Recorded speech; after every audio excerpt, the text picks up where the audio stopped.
Eu começo hoje mostrando para você o William Bonner falando sobre as 8.000 mortes que nós temos no país atualmente e a maneira que a gente está tratando estas mortes, que também já era um assunto que eu gostaria de abordar, porque fica muito mais fácil seguir no dia a dia quando você vê números, quando você não vê a história por trás desses números e como a gente deveria estar falando sobre essa história de cada uma dessas pessoas em cada região do país, para que justamente as pessoas conseguissem entender a importância real de estar em casa e que se acabasse essa discussão de faz isolamento, não faz, abre a economia parcialmente, não abre porque o país não aguenta ficar parado, o país não aguenta, a economia não aguenta ficar fechada, enfim. Dá uma olhada no William Bonner, você já deve ter visto porque viralizou esse vídeo. Eu vou dar uma distorcida para não ter problemas com copyright, não é meu esse vídeo,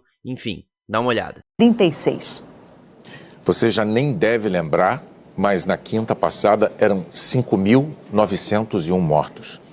Os números vão aumentando desse jeito, cada vez mais rápido, vão dando saltos. E vai todo mundo se acostumando, porque são números. Um número muito grande de mortes, de repente, num desastre, sempre assusta. As pessoas levam um baque. Morreram mais de 250 pessoas em Brumadinho. É uma tragédia. Nos Estados Unidos, em 2001, morreram quase 3.000 nos atentados do 11 de setembro. 3.000, assim, de repente. Mas quando as mortes vão se acumulando ao longo de dias e de semanas, como acontece agora na pandemia, esse baque se dilui e as pessoas vão perdendo a noção do que seja isso. 8.000 vidas acabaram. Eram vidas de pessoas, amadas por outras pessoas, pais, filhos, irmãos, amigos, conhecidos. Aí o luto dessas tantas famílias vai ficando só para elas, porque as outras pessoas já não têm nem como refletir sobre a gravidade dessas mortes todas, que vão se acumulando todo dia, todo dia. Hoje são 8.500, amanhã a gente não sabe. Quando é assim, o baque só acontece quando quem morre é um parente, um amigo, um vizinho ou uma pessoa famosa. Por que esse vídeo? Bom, não tem como eu retirar a importância desse vídeo, do toque desse vídeo em uma parte da sociedade e mais, o choque de realidade para que as pessoas realmente percebam que não é brincadeira.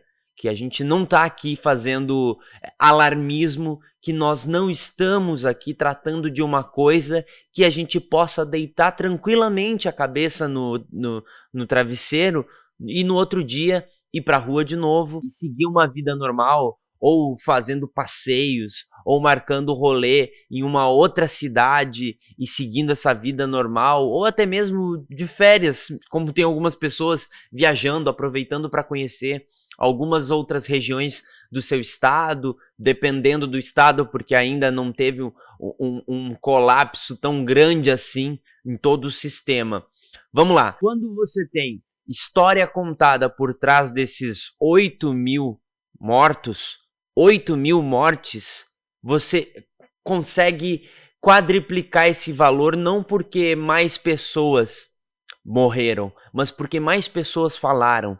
Quando você tem uma pessoa morrendo, você tem uma rede de pessoas em volta que se importam com essa pessoa. Você tem uma rede de pessoas que estão dispostas a gastar um tempo para contar para as outras pessoas quem era essa pessoa, a vida dessa pessoa, o sonho, o que ela estava fazendo, o que ela estava planejando, as dificuldades que ela estava passando, mas que eram dificuldades que ela passaria se estivesse viva. Essa é a situação que a gente vive. Quando nós temos uma discussão de manter alguma coisa aberta, de voltar com a economia, quando você vê estados como Santa Catarina abrindo o comércio como se tivesse tudo sob controle, como se eles tivessem se preparado e planejado absolutamente tudo, nós temos que cair na realidade de que daqui 2 semanas, 1 semana e meia, 2 semanas e meia é o máximo, porque é assim que esse vírus funciona, nós vamos ter as mesmas imagens de aumento de contaminação, aumento do número de mortes, e quase colapso na saúde, se não tomarem alguma atitude, como o que alguns estados estão fazendo, e o próprio ministro da Saúde já colocou como uma hipótese para outros estados lockdown, que é uma coisa que a gente ainda não fez e que provavelmente a gente vai ter que fazer em alguns estados, justamente pela maneira que foi levado, a maneira que foi conduzido esse negócio de economia e saúde que tem que andar junto. Por quê? Por que abrir comércio num momento como esse? É porque tem o Dia das Mães e é uma das datas mais importantes do comércio? Eu entendo que é importante. Eu entendo que tem pessoas que estão desesperadas com seus negócios abertos, fechados, na verdade. Eu entendo que tem pessoas que estão desesperadas porque perderam o emprego ou porque o emprego ainda não voltou e ela está nessa incerteza. E a quantidade, a porcentagem, na verdade, de pessoas que estão com uma perspectiva de ou perder o emprego ou perder renda no país aumentou, está explodindo. Eu sei e eu entendo tudo isso.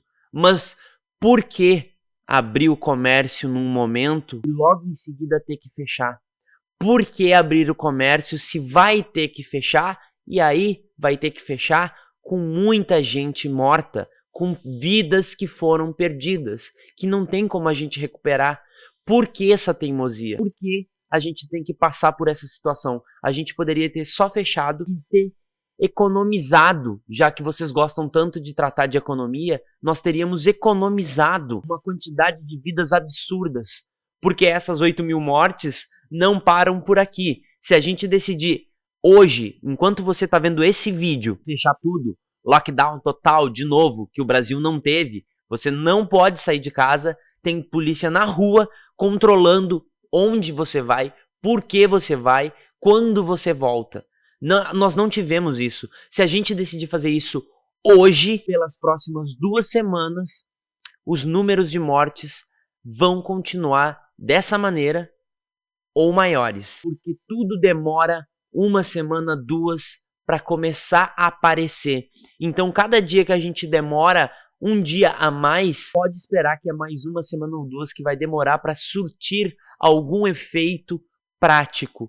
Vidas poupadas vão demorar 2 semanas a partir do momento que a gente se der conta. Você percebe a gravidade do que a gente se colocou? Que antes nós poderíamos ter tudo sob controle, mas por uma discussão tão rasa, tão besta e encabeçada por umas pessoas, a ética dessas pessoas e, consequentemente, das empresas dessas pessoas é de extrema dúvida. Eu não consigo confiar. Nós vivemos num momento que, antes de qualquer coisa, você sendo meu amigo ou meu inimigo, você sendo uma pessoa que discorda de mim ou que não discorda de mim, você sendo um conhecido ou só uma pessoa que eu passei em algum momento da minha vida e eu não fui com a cara, eu discordei, qualquer coisa que seja, nós vivemos num momento que vidas não podem ser negociadas. Não importa quem seja o outro.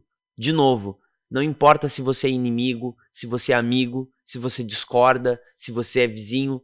Nenhuma vida pode ser negociada num momento desse do país ou do mundo que a gente se encontra. Vida, existe uma história por trás. Nós podemos e acredito que a gente deva se acostumar com a morte em si. Agora, a gente não pode se acostumar, a gente não pode tratar como normal, a gente não pode tratar como e daí mortes de pessoas por conta de um vírus. E a gente não pode dizer que é assim que vai acontecer e que a gente precisa seguir a vida. Quero saber a tua opinião, se você viu esse vídeo do Jornal Nacional, deixa aqui nos comentários para mim. Eu quero saber de verdade a tua opinião, usa dos comentários para você a tua opinião, menos com ódio, sem palavrão, por favor, porque daí o YouTube retira o teu comentário, eu não consigo nem ver. Vou convidar você para se inscrever aqui no canal se você não for inscrito ou inscrita. Muito obrigado. Se você quiser convidar, mandar esse vídeo para alguém que você acha que vai gostar também, fica à vontade. Deixa minhas redes sociais passando aqui sempre ao longo do vídeo. Meu Instagram, @noinstagabriel, e o meu Twitter, @nottgabriel. Espero que você tenha gostado. O Apoia-se também, fica passando apoia.c/nada-se-cria no primeiro comentário fixado e na descrição desse vídeo tem todas essas informações, tá? Até um próximo vídeo. Tchau.